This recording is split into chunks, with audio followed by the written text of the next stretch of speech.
गोसोआव एरनाय नोंनि सावगारिखौ खोमोरनो गोसो गैयामोन नोंखौ नागारनो। सानाखैमोन सानसेदि नों आंखौ जोगाबलांगोन। नोंनि गासैबो अननायफ्रा नंखाय जोब फावथिनासोमोन।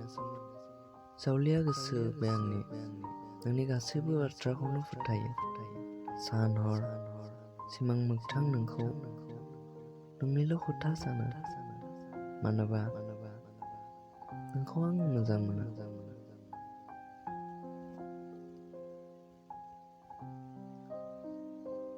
बै समफोरखौ नों मालाबा गोसोखाङोना? मोजां मोनलायनायनि गिबि सानफोरखौ। घन्टासेयाव 35 मिस कल आरो फरायजोबै मेसेज। दसे सम रायज्लायब्लानो उथ्रिनानै फन रिसिभ खालामनायफोरखौ। गोसोखाङोना नों माब्लाबा फनाव रायज्लायनानै बारहोहरनाय बै हरफोरखौ? नंखायजोब नोंनि अननायफ्रा गासैबो फावथिनासोमोन।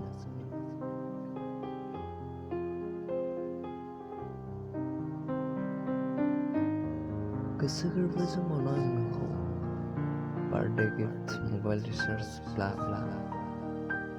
नोंबोथ' होयोमोन, अब्ला मानो नागारलांखो आंखौ?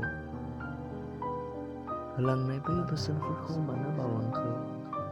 थैस' थांस' आं नोंनि थाखायनो बे जोनोम।